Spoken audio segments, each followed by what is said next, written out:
wish to say in a general way that all of us in here are descendants in some way or another of this global crime. We are all trying to build a movement, and that movement has two components. There is the education component, and you would have heard a great deal tonight. It's information given to you, and that will help you to formulate your own views.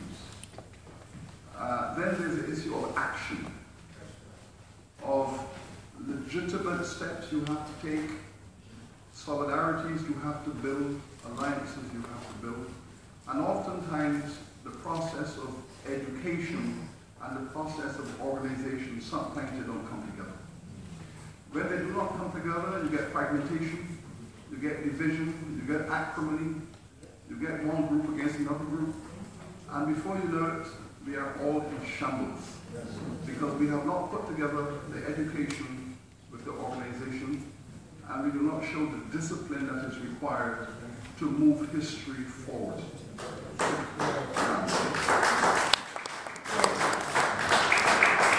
I say that as an educator because I have seen how this has happened over the hundreds of years, and why many people have not got the justice they have deserved because they have been unable to put their education, their knowledge, and their organization together.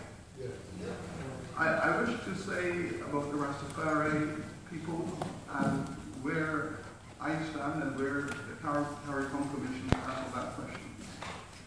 We were very clear from the very beginning that in the Caribbean context, in recent years, the Rastafari people have carried the brunt of this movement. That was always very, very clear.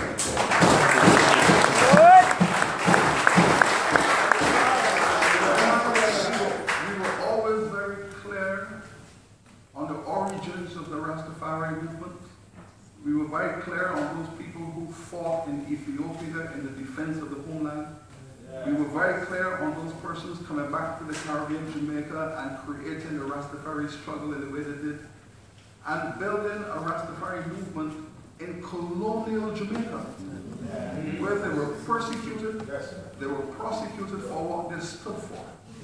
Now we understand that. Now I know that the University of the West Indies did one of the earliest and important studies on the Rastafari movement in Jamaica in 1962, Professor Nettleford.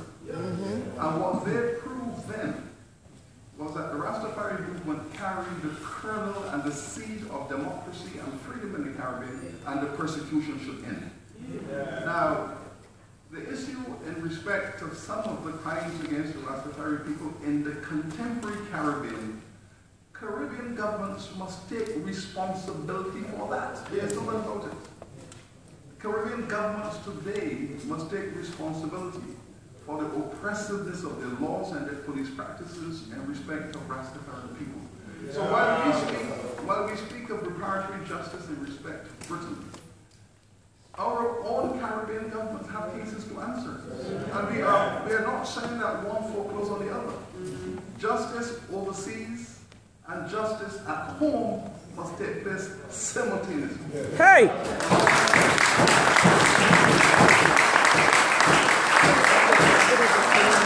This is why when we met in St. Vincent to form the commission, Rastafari groups from all across the Caribbean were present when we did our work and established a commission, and their voice and their policy were important, which is why we have placed repatriation high on the agenda of the 10-point plan. Because our view is that the Caribbean peoples, mostly black peoples, are stolen people.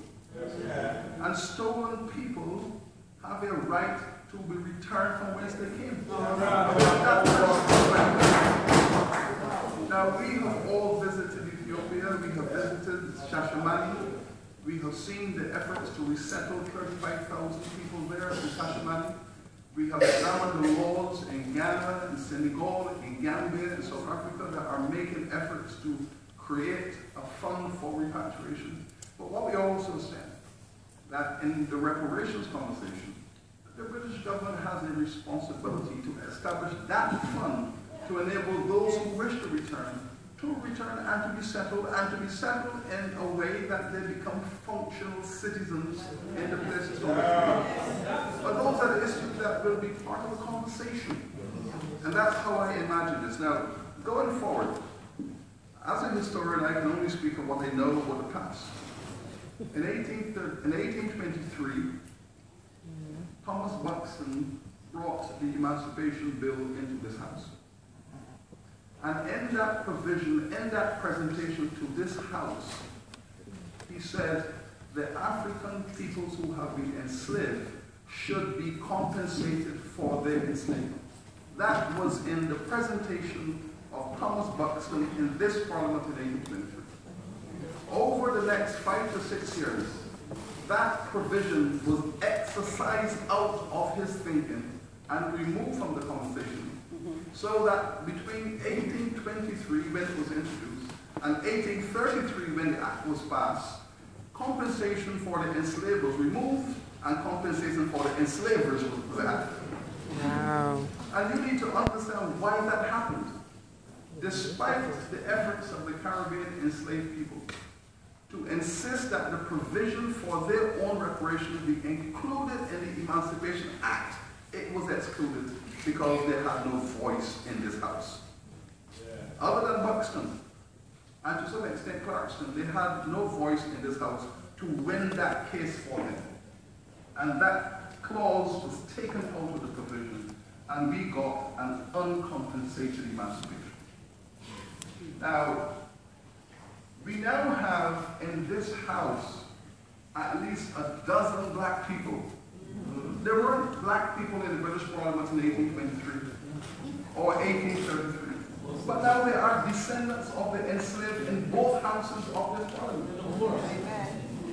And now it is for them to go back to Buxton of 1823 and right the wrong in this time against what Clarkston and Buxton said in this House in 1823. It's important to hear that move because Buxton and Clarkston went through their graves as great British politicians, not being able to achieve what they wanted to achieve, which was reparations for the enslaved. They were defeated in this House. I do not know what excuse is now required for the descendants of the enslaved to ignore what Buxton and Clarkston did 180 years ago. The final thing I wish to say, yes, when Buxton introduced emancipation conversations in this Parliament in 1823, calling for the emancipation of all enslaved African peoples, he described it. There were two expressions he used in that Parliament, and you can find these expressions in the Hansards. He said, slavery in the Caribbean is a national crime. That was the expression he used. It is a national crime that must end. He also said it was a sin that the British people must put an end to. So there were two concepts, a national sin, which might be a moral concept, but a national crime is illegal. And he was very clear. You can read that for yourself in the records of this institution. And so how long will it take? The answer is, it is all up to you. What do you think we can do? Well, I will tell you then. 2 months ago, I was part of a reparations rally in Chicago. I went over there to assist Jesse Jackson, Minister Farrakhan, and many others to revitalize the American movement. That was the name of the rally. The revitalization of the American reparations movement in light of the Caribbean initiative. And one of the points that was made was this. If you are going to have a march to Parliament of the Downing Street, Glenroy, you need to carry 1 million men and women with you. Yes. Unless you can mobilize 1 million of our people to walk through the streets of London to call for this conversation, then you would not have brought your organizational skills and the educational skills together. And you would not have demonstrated the resolve of the people here. Each person in here ought to bring 10,000. And of course, you have Madam Chair, who will show how to do that.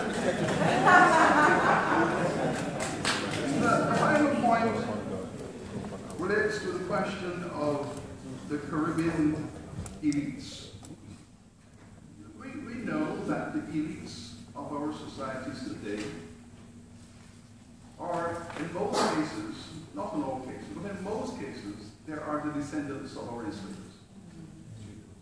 We know that fact. That is a legacy. In much the same way that black poverty, material poverty, I'm not speaking of intellectual poverty, because being poor and barefooted doesn't mean your brain is not working. And we know that. Because I always say to my students, and I tell my students on my campus that I was of that generation that walked to school barefooted in Marbella. We walked to school barefooted primary school, walked to school barefooted high school. It has nothing to do with your intellect. Your poverty and your brain are not connected. If you are blessed by the grace of God with a good brain, it has nothing to do with how empty your stomach is. Now, we know that. So when we speak of poverty, we speak of material poverty. We know that the material poverty of our people is a legacy. We know that the material enrichment of our elites is also a legacy. The estates, the land, the provisions of stocks and bonds, all of those legacies of the past are still in the hands of descendants. And we have to deal with that. The question is, why are we addressing our conversation by calling upon the British state to meet with us in a summit to discuss this within the context of development cooperation? Why is that? Because we are working on the assumption that the states of Europe, the British state, was the custodian of the wealth of slavery. The British government passed the laws, they passed the legislation, they passed the fiscal policy, the taxation issues, they collected the revenue, they created a context where Parliament legitimized slavery. So the state becomes the custodian and the framer of the entire enterprise of slavery, and therefore should speak on behalf of all of its citizens and all of its institutions. And that's the first conversation that we believe we must have. And I'm a believer that in that summit, men and women of reason and of fairness can have that conversation. And I do hope, yes, I do believe in reason, despite the atrocities of history. One of the things I do know about history as a historian, that in the midst of all the atrocities of history, there's also goodness. And people do right. I know that. So that is our enduring hope, that this conversation somehow, with good leadership and goodwill, that we will find the justice we look for.